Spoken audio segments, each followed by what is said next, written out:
Now with 44 markets to choose from on every match. I'm prepared to do anything I can to play for my country again. Do it then. What about your start to the game? It wasn't bad, was it?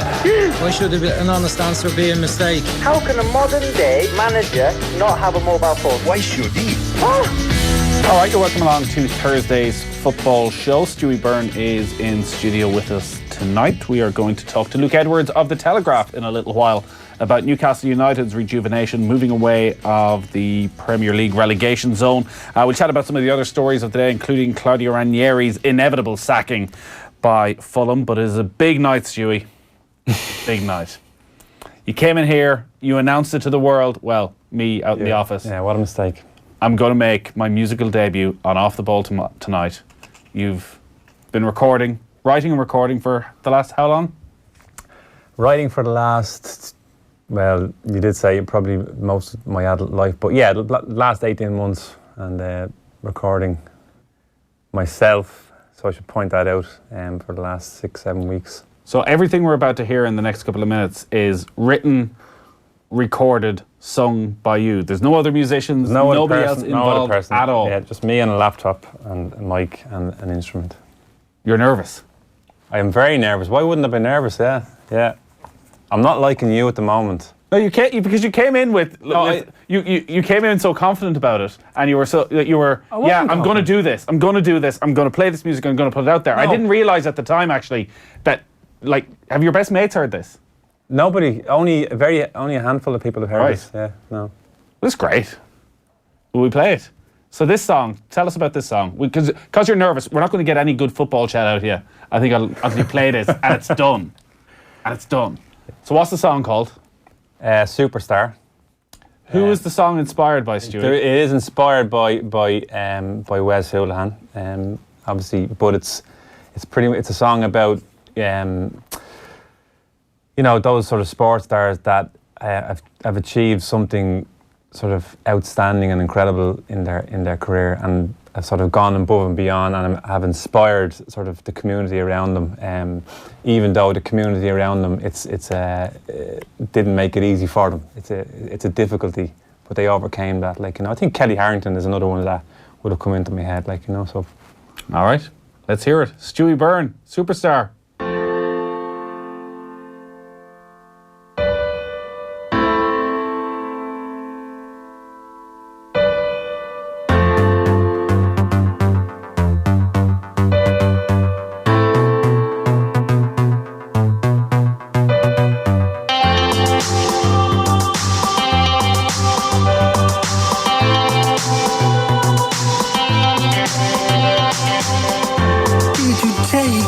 They handed you defeat from the shadows, raw and incomplete, something special molded from the street. There's a strength, something that's unique. What's the secret to the self-belief? Supersonic, you're the one we need.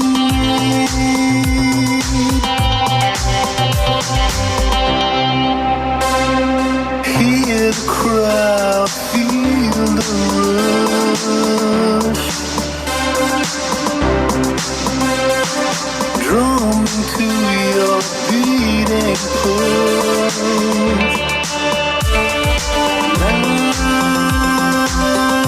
Night, the dying night,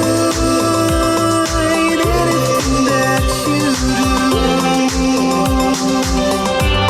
can mesmerize.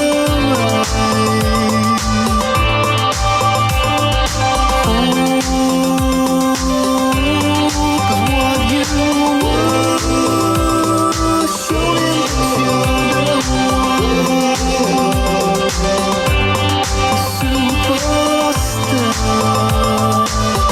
Stuey Byrne. Well done. Sounds great. Very. I think Gap said that night. I do. You're sitting right across from me, of course. JP used to be our producer, was a sort of proper radio presenter, DJ, and sat in this sort of situation where bands would come in and he'd be saying, yeah, really good, really good. Really good, but we won't play that out in there. Fair play. Yeah. I was saying this to you earlier, it's just I think it's just something I did for myself, like, you know. It's a great, like, I mean, like, people write books, or, you know, ex-sports people might write books or go down a different path, but it's just something that I find it easy to kind of vent that way and get a lot out. I've really enjoyed the process, and I've always done it, like, you know, but it's for me, it's for myself. You've convinced me to do this, I have to say. I'm not going to play completely dumb. I mean, there is a point where you kind of would like to get it out there if you don't want to make a total fool of yourself. When you started this, was it something you were happy just doing in your bedroom, doing it nice? Oh yeah, and I'd be happy still doing that way. You know, I don't watch TV. I come home from work, don't watch television, don't do it like that. I just go on my own somewhere into a corner and do whatever, do a bit of recording, or, you know, write, or do that, play a bit of guitar, like, you know. It's got a very... It's changed me as a person. Oh, really? Yeah, it has, yeah. That anger's gone. So is the anger through to me? Are the lyrics quite angry? I don't think so, no. No, I think it's come out. It's amazing what comes out. Like, I mean, you don't expect what's going to come out comes out. And then when you start listening back to things, you realise it's not bad, or whatever the case may be. But it is something I've done for myself. I want to keep it to myself, and I want it to be look. I wanted to kind of take me on a bit of a journey, and see where it goes. So, did you need something like this when you were tired? You always need something like this, yeah. Because was it literally, I need something to fill up my evenings? Yeah, you do need that, because, you know, you come out. And just to get back to the football thing, you come out of a very highly energised, very intense kind of atmosphere, and you do need something to replace that. You know, Kevin's a good example. He's done the DJ stuff as well, and he got paid for that. There's corporate gig. Sometimes as well, you know, I mean, when I think back to my football career as well, that just happened. From when I was a kid, you know, it just I never stopped. You were good and you kept being good. But I never stopped to think about it. It just happened. It just happened. Like, and believe it or not, there was a time where I was going to quit football and do this. That's true. And then a certain Stephen Kenny rang my phone and got me to sign for Longford, believe it or not. But it you know, you just go with the flow, and then one thing leads to another, and things get very, very good. And then when you look back on your career, you realise being part of a team was brilliant. Even though I'm not made that way. I'm quite an introverted person. I like my own company. I like doing my own thing, like, you know. But I got a lot out of that, a lot out of that team environment, like, you know. But yeah, to answer your question, you do. Like, I think you need something to strive for and something to kind of keep you going in life. My knee is gone. I mean, I had knee surgery last July on a torn meniscus, and my not even five-a-side. Like, I can't even I had knee surgery last July, and I came around I'm in the bed. Surgeon comes down to see me an hour later. Says, "Come over here to the monitor." Showed me the scope. The cartilage is gone completely. He just said, "Good luck, you're done." Right. End the story. Like, you know. How do you feel about that? I feel about writing a lot of songs. How'd you feel listening to it for the first time? I'm actually I listen to it a lot, but it is yeah. I'm very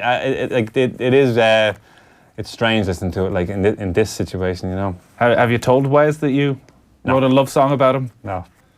When you initially said I've written a song about, he knows I love him. When you initially said I've written a song about Wes Houlihan, and I didn't know what type of music it was. No. I was thinking it was going to be some sort of a catchy ole ole type. No. This might be something they're singing. Something about Wezzo, crossing it in for Robbie Stop putting Brady. words in my mouth. I never said I wrote a song about Wes Houlihan. I said I wrote a song. It's got a very initial thoughts were very sort of late 80s, early 90s. I was thinking like late talk type vibe. JP said the Blue Nile. Yeah. They're all good compliments. They are. They certainly are. Is that your influences? That sort of New Order? Oh, definitely, yeah. New Order, Simple Minds, and you know, all that 80s stuff. Sort of synth inspired music. Like, I'm older than I look, Nathan. I'm not going to divulge my age, but I'm a 70s kid, so I grew up in the 80s, and I grew up with listening to a lot of that stuff, like, you know. Well, those guys, you see, when they put out music, they just put it out and they would have to set it free and wait till Melody Maker and the NME came out to get the reviews. You live in a rather different age, Stewie. Well, I've said this as well. I'm sort of skeptical of the music industry. I kind of something that that kind of worries you, like, you know, that kind of way. It's hard to get your head around it at all, like, you know. But I mean, I'm not really focused on that, to be quite honest with you. I think like the football industry, I'd say.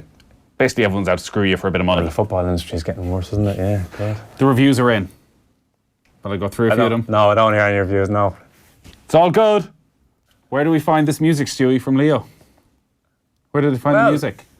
Well, it's private at the moment, so I'll try. I would hope to put it out. Hopefully, it's something we can put it out there. There's no point in really doing it now at this stage, and you embarrass me on the national radio station. You'll have to go to the listen back function on Newstalk. It'll be the only place you can hear it until the official big band release comes. Full production values, choir, everything. Yeah, until the concert in Talca Park. We get a concert in Talca Park. Good stuff, Stu. Bit of a new romantic feel.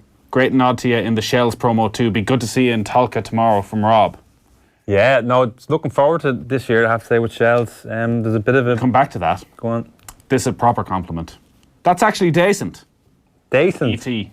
Nice. It's actually Thanks, decent. E.T. Fair play to Stewie. That track was really good. Electric Picnic this summer, says Mike in Galway. He'll take it. Never Someone been. wants to offer him a gig. Never been. Somebody wants to offer him a gig at Electric Picnic, he'll take it. Great 80s feel off that, Stuart. Thanks, John in Limerick. Peter's watching on YouTube. Fair place too. Bang a Bros off it. Oh, Bros. Were you a Bros fan? No. There wasn't. Is there a Bang a Bros off it? I only knew, what was Bros's one song? When Will I Be Famous? Yeah. And That was the only song well. I knew until I watched the documentary. Did you watch the documentary? No, I'm not a fan of Bros. I'm not a fan of Ripped Jeans. Oh, he's in a movie I watched recently as well, Luke Goss. He's He's in a lot of movies, yeah. Baddie, Yeah, they're... I didn't see the documentary. You should watch the documentary. Yeah, I don't know whether I should watch it now. I don't know if they come across as sort of sympathetic characters or pathetic characters. They are the two most egotistical, childish adults you've ever seen in your life. Yeah. But there's something nice about them still. Like, they were battered and bruised by the music industry and have somehow just about survived. Yeah. You should watch it. It's definitely well worth a watch. That's a toe tapper, Stewie. I'm hearing a bit of the soundtrack from that Ryan Gosling movie, Drive. It's very good. Yeah, that would fit in there nicely. I like that movie. Very electro. I approve from Sam. I like that movie, Drive. Lads, great tune. Could be on the soundtrack from Drive. A great movie with a better soundtrack from a few years back. Well done, Stewie, says Dahi in Galway. I must watch that movie back again, actually. Yeah. Well, what you can do is watch it back and put your music in the background and think, does it all just fit in? So it's gone on really well. You relaxed? I am relaxed. Chilled out? Yeah. Because there was times when you weren't so relaxed, we should remember, Stewie. There was times when the nice, chilled out Stewie was a very different character, even though he just had one of the greatest moments of his career. Let's go back in time. Stuart, you're the man of the match today, but another league medal for you. Congratulations. Yeah, it's fantastic. I'm absolutely delighted. I'm angry, Tony. I have to be honest with you. Even now, I can talk about how the club has been treated, what we've gone through, and all I can say is, Stephen Kenny, we've won it. So go on, go back to Scotland and get lost. Your behaviour was despicable as the manager. I thought you were a better man than that. Your behaviour over the last year has been despicable, and I don't think people talk about Stephen Kenny's a nice guy. We don't want people like that in the league. His carry-on's been absolutely outrageous. Well, let's talk about Shelburne now, as you have won the league, and I mean, performance from you, and over the season, the amount of goals you scored meant you deserved it. We do deserve it, yeah. We've won this league by 3 points. We've been robbed during the season with the Dublin City affair. Suspensions have gone against us. I'm sorry, Tony, but I'm angry as well. I was angry before the game. I've been angry for a long time, and I'm speaking on behalf of those players out there. These fans, this football club, have been robbed blind. This is our reward. This is our just reward. We deserve this. We deserve this big time. Well done, Stuart. Thanks for talking to us. Very strong words from Stuey Byrne there. He didn't hold his fire there, Roddy. What do you reckon? Well, I think he was a bit angry. Roddy Collins, I think he was a bit angry. I've never seen that. I've wow. never heard that. So that was on a promo for a long time. Nathan, the emotional roller coasters tonight. I'm up here, I'm down there, I'm up here. Yeah, the reason that came to mind was because Shells are one of the many League of Ireland clubs who are doing really good things on their social media in terms of trying to promote their games, and you were in a little sort of cameo role in their latest video where they mentioned being angry. Yeah. And then we were watching it back going, What was he so angry about again? What actually happened? So this was 2006. This was 2006. You've literally just won the league. Yeah, so probably need to give a bit of a backstory. Give the full people will backstory. definitely won't remember because what is it, 13 years ago now. But effectively, from pre-season, we weren't getting paid. The club, we were all over the shop. You know, there was all sorts of money issues, and it was very, very difficult. A very difficult season from that respect, like, you know, and it like from to be getting paid on and off from pre-season right through the whole season, going 3-4 weeks without wages, it was awful. It was an awful thing to kind of to deal with. However, because of the year we had in 2005, which is the year I think everybody expected us to win everything that year, because we in 2005, you know, we had an unbelievable squad. We'd signed Colin Hawkins, Bobby Ryan, Glenn Crowe from Bowes, and people just thought we were going to walk away with it, and it just didn't happen. You know, we just didn't get going for 2 months. That killed our season. We hit the ground running then, but it was too little, too late. So going into the 2006 season, I think the players felt really guilty over it, felt they needed a point to prove, not just to supporters, to the club. We were getting, you know, we were getting well paid at the time until this all started. But I think we felt that even to ourselves, we needed to kind of put it right. So right from the off, everything was going wrong. The wages stuff was a huge issue. Then the Dublin City thing happened. For people who may not forget that, Dublin City went bust halfway during the season. So we had played Dublin City twice and beat them twice, so 6 points. And Derry, who were our contenders that year, had only played them once, but had been beaten by them. So there was a 9 point swing. So there was nearly a 9 point swing. We all of a sudden we just lost that 9 points, and Derry it sort of went in Derry's favour. Then there was all sorts of stuff going on. Ollie was threatening was threatening the FAI. He was threatening to sue over a game we played against Bowes, where I think Jason McGuinness played in the game, something daily, and he was suspended. And the reason we knew he was suspended, he was sent off against us 2 weeks prior, and there he was in the warm-up, and he played the game, and he was actually a suspended player. So we actually lost that game. Nearly sure we lost that game. We either drew or lost. I think we lost. And then obviously it came out after the game that Jason McGuinness had actually been suspended and should never have played the game. So Ollie was threatening then to get the points reversed because they played a suspended player. And from what I think I remember now, and somebody could probably put me straight on this, I think Derry may have played Sean Hargan in a game when he was also supposed to be suspended, and there was no repercussions for them. And so it was all this stuff, it was just getting under our skin, and nothing was going for us at all, like, you know. Dublin City went, we lost the points. There was the issue over the suspended player thing, and there was a couple of other things going on in the background. And then Stephen had gotten the Dunfermline job. So Stephen was the Derry manager at the time? Stephen was the Derry manager, yeah. And about, I think it was 6 weeks before the end of the season, possibly even 4 weeks, he had gotten the Dunfermline job. They had announced it, and he was going to Dunfermline at the end of the season. And I remember in the last week, Bowes had a poor year. They just hadn't turned up. I think Gareth Farley was the manager that year, and they were very poor, like, you know. But last week of season comes down to it all. We're playing Bowes on the Friday night, win the game, win the league. I think I remember one of the players saying something that, you know, apparently Stephen had been ringing the Bowes players and geeing them up and you know, getting them to you know, try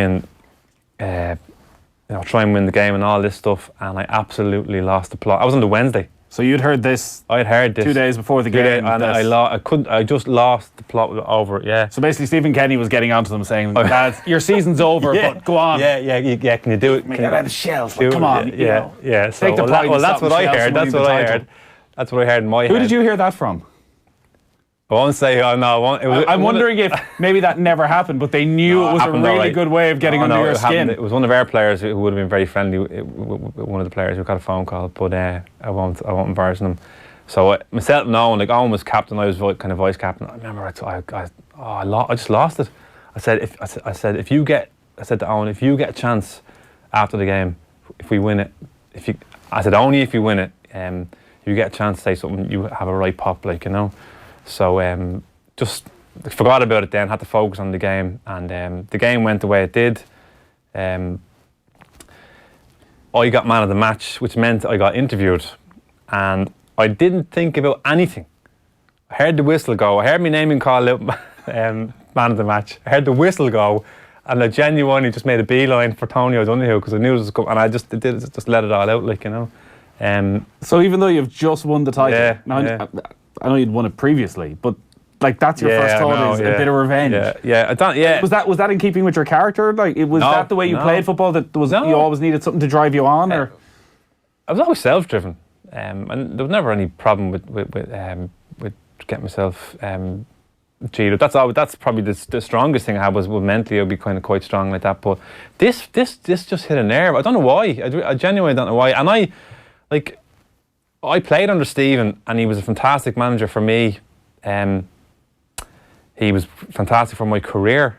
But I don't know why, and I still to this day don't know why. It just a trip just switched, and I just had to get it out. You know, I think what was going on, Nathan. I think what took precedence at the time was the club was gone, and we knew, because we were a core group of the players were meeting in the background with Ollie, with other board members.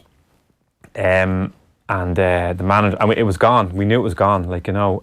But we had to win it. We had to leave the club with the title. With the title, yeah. So it was just a build-up of so many different emotions. Yeah, huge build-up of emotion. And I don't know. Like, I mean, the one thing that I experienced at Shells, and it's something I see with all the other players that played for the club. They just love the place. I don't know what you asked Joseph and Doe, how, you know, Owen Healy. All the top players that have played for the football club, there was something about the place, and I think even when I signed for it, they were the Manchester United of the league. You know, they were trying to do things right, like, you know, they had they were way ahead of all the other football clubs. Even ask Wes. Sure, Wes still wants to go and play for Chelsea. Wes will, and I always find this amazing. He talks about, with everything he's achieved with Ireland and Norwich and playing in England. He talks about the European stuff with Shells as being the pinnacle, yeah. But that's the kind of effect the club has on you. It's inexplicable. Have you spoken to Stephen Kenny since? There was Sean Prunty's testimonial a couple of years after that was down in Longford, and we play the Longford team that Stephen had were the main Longford team, and the one thing about that team was I've never played part of a team that had a camaraderie like that team. It was they had some fantastic players, just for one reason or another didn't go to the top level, but could have.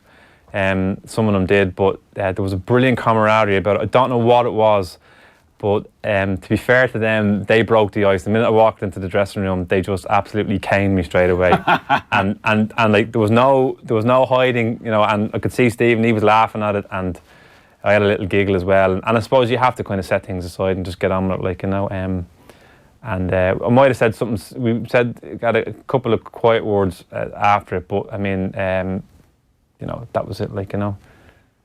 Look at him now. Look at him now, yeah. Yeah, maybe it made him a better man. I don't know. We'll ask him the next time he's in. I'm dying. And I that's the first thing that happened when I saw him get. And I want him to get the Ireland job. I want him to be the Ireland manager, because I think he's for what he's achieved in football, he deserves it. Like, you know, and he deserves to be it now. To be quite honest, that's my opinion on it. But I can't help but feel that as soon as he does get this job, this bloody this thing is going to come right back around again. So, I always like to think it was a sort of outer body experience you had. You got home, you went out, so you celebrated that night, you woke up next morning and went, that went really well, didn't it? And everyone's sitting around the kitchen table going, the interview, what the hell just happened? I got phone. It was so out of character. I got a lot of phone calls about it, and people said, "What have you, like, you know, what have you done, or not? What have you done, or like, did something happen, or whatever?" And that wasn't the case, you know. Like I say, it was just a lot of pressure. I mean, Ollie Byrne rang me the next morning, actually, and I always remember this. And he actually rang me to thank me. And I know where Ollie was coming from. Ollie died 6 months later. of cancer, brain cancer, and he went through a tough year and a very, very difficult time, and I always remember that. I remember him ringing me and just wanting to thank me. He just felt that I think Ollie always loved the players, as much as he could, he would look after the players. He wouldn't pay anyone else. He would like to be all sorts of creditors knocking on his door, banging his door down. Dare I say, nasty people as well. But he would always break the rules for the players, and he would always do what he could, even though he did overextend himself, and that's not to forgive that either. But that's why I think the players always had some sort of affinity with him. They always left the club thinking, well, do you know what? He tried to look after me, or you weren't just another player.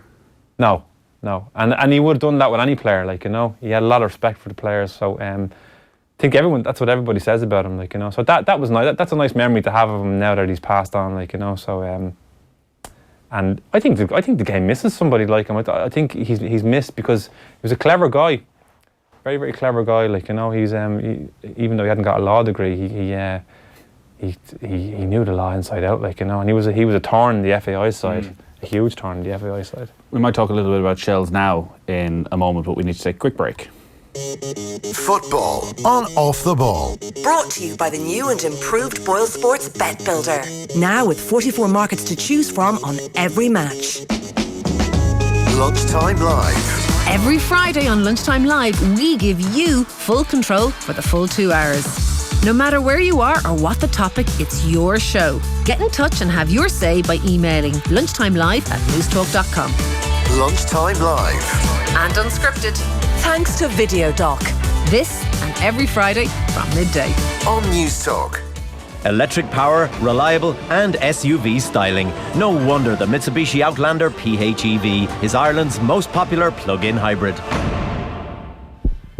As a Club Ireland member, you can experience the beautiful game like never before. Savour the hospitality, the excitement on the pitch, and the best premium seats in the Aviva Stadium from just €100 per match. With 3, 5 and 10-year Club Ireland membership, you can enjoy exclusive football experiences, priority on away tickets, and an evening with Mick McCarthy. It really is a match day with more.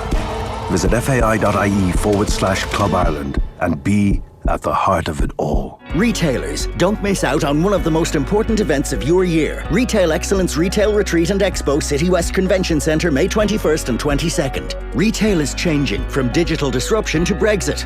Find out what's coming around the corner from 70 world-class retail experts, including Anthony Hooker, President and CEO of Southeastern Grocers USA. Hear the latest trends and learn how to grow your business online. Partners to retail, get involved too. It's where you need to be. Book now for tickets and expo space at retailexcellence.ie.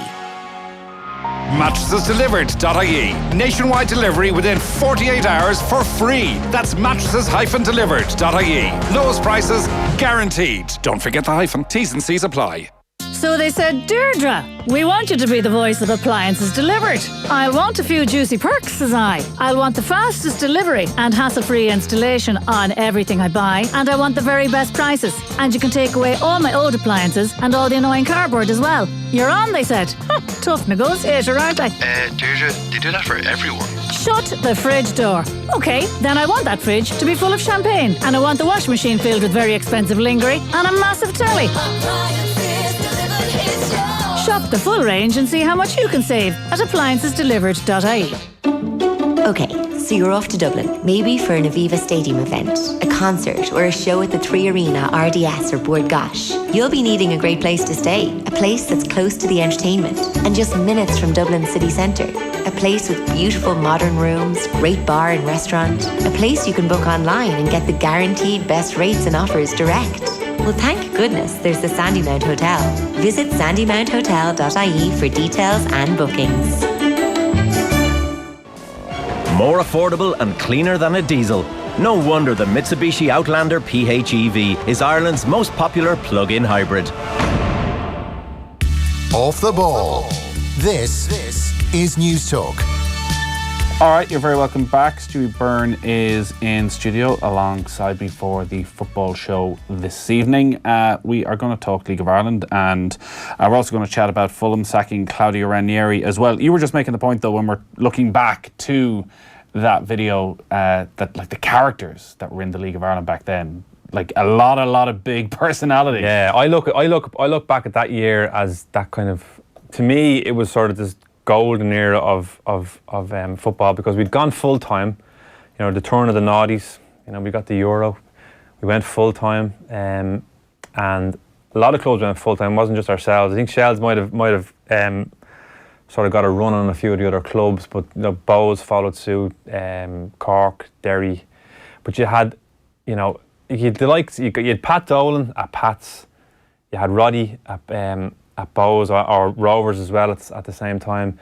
You know, you had Ollie Byrne, who was doing things in the papers. You had Pat Fennan, Eamon Collins, and they were all at each other's throat, like, you know, and you could see it, and they'd be eating, Dermot Keeley as well, they'd be eating the head off each other on the sideline. They'd be slagging each other off in the papers. There was a real, you know, there was like an entertainment factor to it, even though from the players, look, being in it. Did you find it funny at the time? No, it didn't actually. And you would actually use it as ammunition to sort of, you know, get one back in it. But looking back on it now, it was brilliant. You know, I remember we went to play Pats once, and Dolan it was in the middle of the summer. We turned up at Richmond Park, and we we go to walk the pitch before the game. Yeah. And just remember looking at the centre circle, and it looked gorgeously cut. And then I'm looking around, and all of us, like from the centre circle, as the grass went out towards each corner, the grass just got longer and longer. So each four corners, the grass is up there, whereas the rest of the pitch was down here.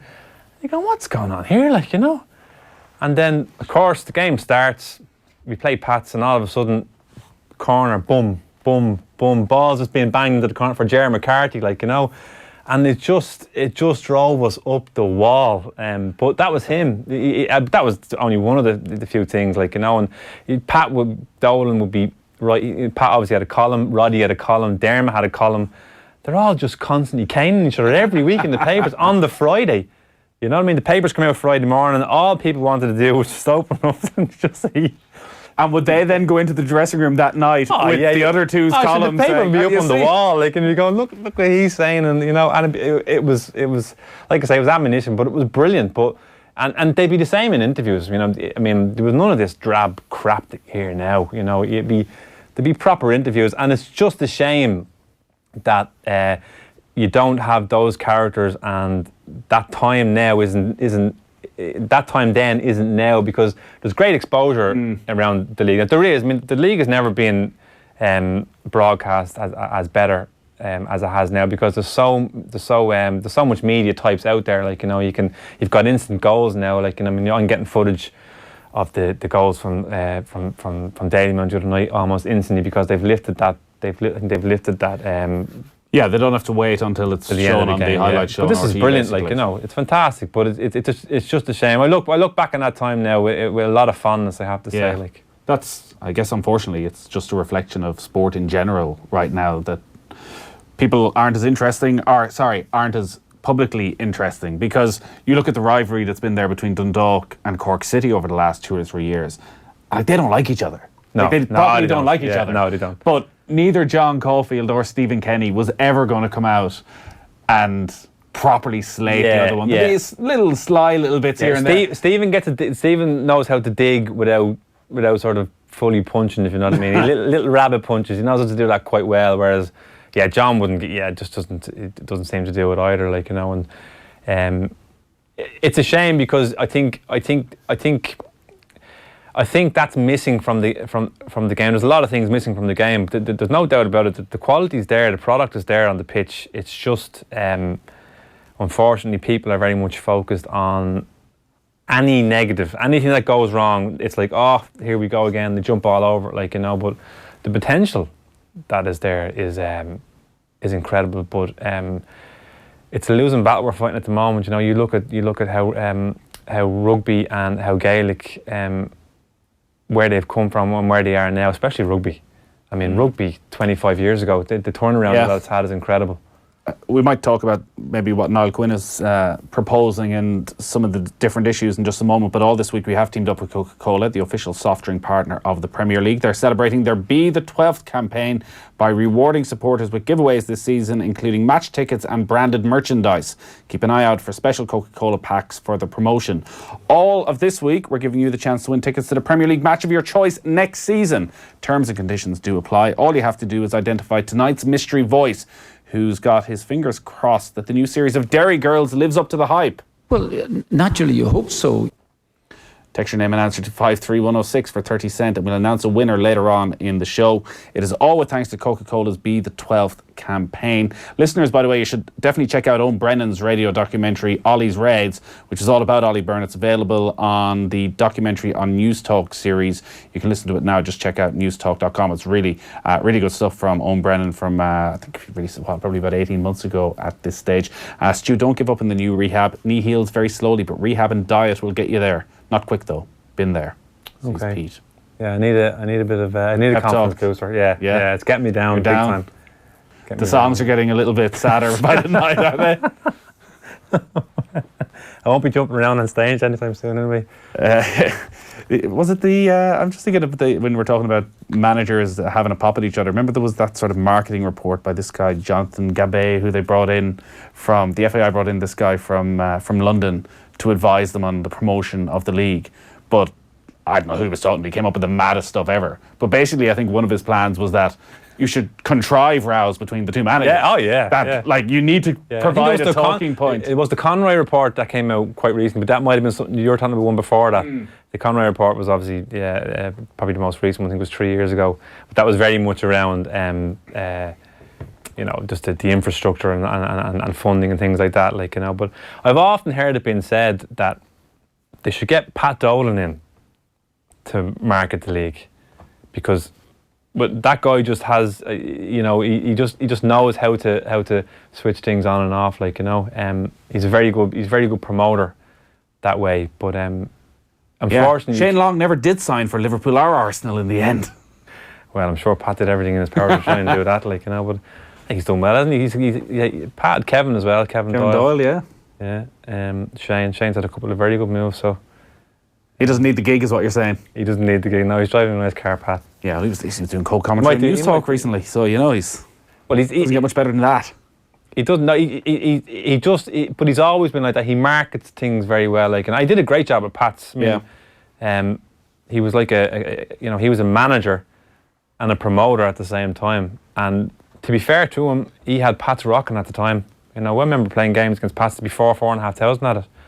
And that's, you wouldn't think that with Pat's now, but he had the place rocking at the time. A couple of big games on this weekend as well in the League of Ireland. I think we're both going to Tallaght tomorrow. Shamrock Rovers against Dundalk.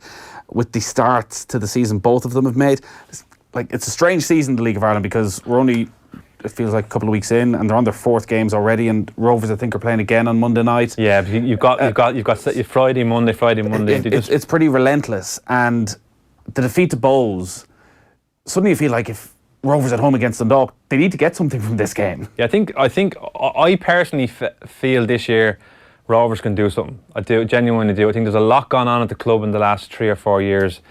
This talk of a 5-year plan, whatever. You can't be talking about that forever. You need to start getting results and having a go and especially convincing your players that you're good enough to go and win it. You are good enough to go and win it. There's no doubt about it. So I had a lot of expectations. I have a lot of expectations for Rovers this year. I have to say, I think they were really hard done by on Monday night with the sending off. Never thought it was a sending off. Was it not a Paul Pogba-esque challenge where you sort of leave the foot out there in a sort of sly way? No, definitely not. I mean, I hardly even thought it was a booking, to be quite honest with you. I don't know whether I think the fourth official had a big play in it. The fact that he was in front of the Bowes bench. But I think in games like that, you need to be 100% sure that if you want to send a player up, and I can't for the life of me see how the referee saw it was a red card. So obviously he's gone on the word of his fourth official. But anyway, I thought Rovers looked very good for the first 25-30 minutes before the sending off. We're banging the ball around, playing I wouldn't say an unorthodox formation, but they sort of. That was Jack Byrne. Very good. Oh, it looks very good, but the sending off is it's always going to ruin a game, especially in a game like that. Like, you know, so a lot of hopes for Rovers. I do, and I think the game on Friday. You look at Dundalk; they've conceded first in their first 3 league games. They've got the equaliser against. It could have been 4-5-0 up against Sligo. Go 1-0 down. They do get the equaliser. Obviously, come away scratching their heads, thinking what's happened there. Go away to Finn Harps. They concede. Then they get one back, and you're kind of wondering. You know, it's never a good thing to be playing so well and conceding first. It's always something that plays at the back of your mind. Then in the home game against UCD last week, they concede again and they're 1-0 down. They turn it around quite quickly because they obviously have the ability to do that. But I think if Rovers can get that first goal, that'll make the game very, very, very interesting, you know. And at some stage, if Rovers think that they can do something this year and think that they're good enough to go and win it, and winning games like this will certainly, you know, give you the aspiration to do that. If they can go 1-0 up and win this game, I think then they've got to look at themselves as being contenders. All right, that's at Tala tomorrow evening. Quick break. Off the Ball on News Talk. Peugeot's exciting lineup of SUVs at Gowan Motors Navan Road includes award winners like the 3008 and the best-selling 7-seater in its class in 2018, the 5008. The iCockpit interior delivers a driving environment like no other, standard across the Peugeot SUV range. Visit Gowan Motors Navan Road today and discover the allure of Peugeot. It's giving your teammates a lift to training on Saturday morning. Right, girls, everyone in? The Sunday kickabout in the park, or a sneaky five-a-side after work. It's the Liverpool fan hoping this is gonna be their year. Yes! As Coca-Cola, we're celebrating where everyone plays because we're a nation of super supporters. Share the passion. Coca-Cola, official soft drink partner of the Premier League. Now you have 3 great reasons to switch your family to VHI Healthcare. We're leading the way in family healthcare with our member-only access to VHI Swift Care clinics, faster access to our VHI Pediatric Clinic, and now you can get 25% off all kids under 18 on all our One plans until February 28th. Switch today. Call 1890 444444 or search VHI One plans. VHI Healthcare. When you need us, we're there. Terms and conditions apply. VHI Healthcare DAC, trading as VHI Healthcare, is regulated by the Central Bank of Ireland and is tied to VHI Insurance DAC for health insurance in Ireland.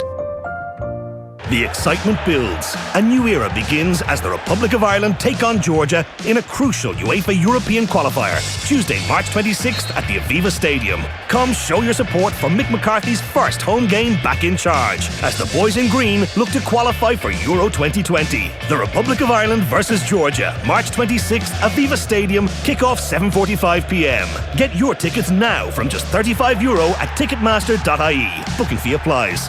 Ever since Liam pre-ordered the new Samsung Galaxy S10 with freedom from Harvey Norman, his feet haven't touched the ground. Quite literally. He's currently floating 300 feet in the air. I'm free! That's what happens when you're free from a contract. Free to pick your own network and free to spread your payments. Yep, Liam is finally free.